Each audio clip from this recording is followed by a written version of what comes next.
History, a tapestry woven from the threads of triumph and tragedy, innovation and ignorance, and occasionally the utterly bizarre.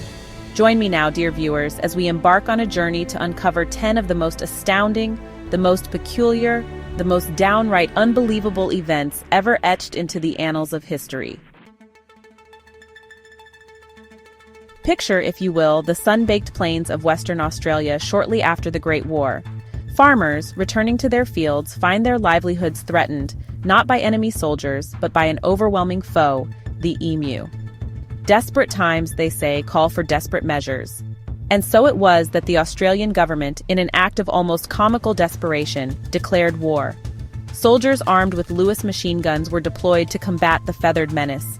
The emus, those avian tanks, simply refused to be defeated. The result?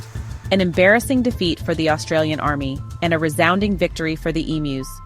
The Great Emu War stands as a humorous reminder that even the best-laid plans of men can be foiled by the most unexpected of adversaries. Our next stop takes us to the heart of Europe, the year 1518. The city of Strasbourg, now in modern-day France, bustles with life, unaware of the strange fate that awaits it. It begins subtly. A woman, overtaken by an irresistible urge, begins to dance in the street. Her movements, erratic, uncontrolled, draw stares and whispers from passers-by. But this is no passing fancy. Soon, others join her, compelled by the same inexplicable compulsion. What began as an isolated incident blossoms into a full-blown epidemic of dance. Theories abound, ranging from mass hysteria to poisoned bread. But the true cause of the dancing plague remains shrouded in mystery. The dancing plague of 1518 serves as a chilling reminder of the fragility of the human mind. The year is 1970. The Oregon coast, known for its rugged beauty, becomes the stage for an event as unlikely as it is explosive. A massive whale carcass, 45 feet of deceased leviathan, washes ashore, bringing with it the pungent aroma of decay. The townsfolk face a dilemma. How does one dispose of such a gargantuan corpse? The solution, some might say, arrived with a bang: dynamite. Instead of the anticipated neat dispersal of whale remains, the explosion launched blubbery projectiles skyward. Chunks of whale, some the size of small cars, rained down upon the horrified onlookers. The exploding whale of Florence, Oregon, serves as a cautionary tale, reminding us that even with the best of intentions, a little common sense goes a long way. Our journey through history's bizarre buffet now takes us to the bluegrass state, Kentucky. It is 1876, and the residents of Bath County are about to experience a meteorological phenomenon unlike any other. For on a day much like any other, the heavens opened, and instead of the life-giving rain one might expect, the good people of Bath County were showered with meat. Chunks of red meat, tumbling from the sky, peppered the countryside. Theories, as you might imagine, ran rampant. The scientific community proposed a more palatable, if somewhat unsettling, explanation: vultures.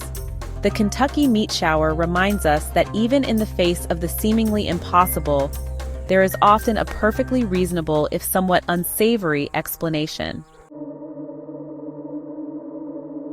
We venture now to the frozen north, to the unforgiving yet hauntingly beautiful landscape of Canada. Here, in the vast expanse of Nunavut, lies a mystery as chilling as the Arctic winds themselves, the tale of Angikuni, the village that vanished without a trace. Imagine, if you will, a thriving Inuit settlement, nestled beside a frozen lake. One day, a fur trapper, Joe LaBelle, stumbles upon the village, expecting the usual warm welcome. Instead, he is met with an eerie silence. The fires in the huts are still burning. Food sits untouched, and sled dogs lie frozen, still chained to their posts. But the villagers? Gone. The mystery of Angikuni stands as a stark reminder of the power of the unknown, and the secrets that lie buried beneath the ice. The year is 1945, and the world watches in horror as the mushroom cloud rises over Hiroshima, a stark and terrifying symbol of a new age of warfare. Amidst the devastation, a young engineer, Tsutomu Yamaguchi, finds himself at the epicenter of this atomic inferno. Miraculously, he survives, his body bearing the scars of the blast. He returns home, to the city of Nagasaki, seeking solace, seeking a return to normalcy in a world turned upside down. But fate, it seems, had other plans for Mr. Yamaguchi. 3 days after Hiroshima, he finds himself once again beneath an atomic sky, as Nagasaki too is consumed by the fiery breath of the atom. And yet, he survives. Tsutomu Yamaguchi's story stands as a testament to the resilience of the human spirit, a beacon of hope in the face of unimaginable horror. The mighty Mississippi, the lifeblood of America, flowing southwards towards the Gulf of Mexico, an image as familiar as it is constant. But what if I told you that this iconic river, even for a brief moment, defied the laws of nature and reversed its course? In the winter of 1811, a series of earthquakes, the likes of which had never been seen before, shook the heartland of America. The New Madrid seismic zone unleashed its fury in a series of tremors so powerful that they altered the very landscape. The Mississippi River, caught in the throes of these geological convulsions, was forced to briefly relinquish its southward journey. The New Madrid earthquakes stand as a stark reminder of the immense power that lies dormant beneath the surface of our planet. Let's raise a glass, shall we, to a tale of both disaster and, dare I say, delicious misfortune. The year is 1814, and the heart of London is about to experience a deluge of truly epic and somewhat intoxicating proportions. At the Horseshoe Brewery on Tottenham Court Road, a towering vat filled to the brim with over 1.4 million liters of fermenting porter decides it has had enough.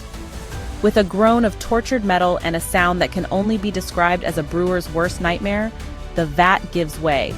A tidal wave of beer, a tsunami of tipple, erupts from the brewery, cascading into the streets with the force of a runaway carriage. The London beer flood serves as a frothy reminder that even in the pursuit of life's pleasures, moderation is key.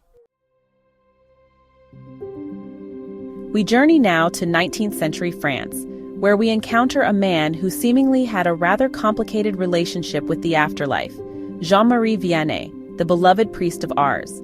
Father Vianney, known for his piety and tireless devotion to his parish, was a man seemingly touched by the divine. However, it seems even the heavens had a bit of trouble keeping track of Father Vianney's earthly status. On one occasion, the good father fell gravely ill, his life flickering like a candle in the wind. Doctors, after a somber examination, declared him dead. Funeral arrangements were made, last rites were administered, and Father Vianney, or so everyone thought, was laid to rest. Imagine the shock, the utter disbelief, when, in the midst of his own funeral, Father Vianney sat up, very much alive and well. Years later, the Grim Reaper came knocking once more, and this time, Father Vianney remained resolutely dead. Our final stop takes us to the small town of Cormorant, Minnesota, where the political landscape takes a decidedly furry turn. Meet Duke, a Great Pyrenees with a heart of gold and apparently a knack for local politics. In 2014, the good citizens of Cormorant elected Duke as their mayor. Duke, being a dog of the people, embraced his civic duty with gusto. Duke's reign as the 4-time mayor of Cormorant stands as a testament to the power of community and the enduring appeal of a politician who never breaks a promise. And there you have it, 10 of the strangest events in history. From exploding whales to meat-filled skies, from dancing plagues to river reversals, our world is a truly bizarre and wondrous place. Which one did you find the most unbelievable? Let us know in the comments below, and don't forget to like and subscribe for more fascinating stories from history.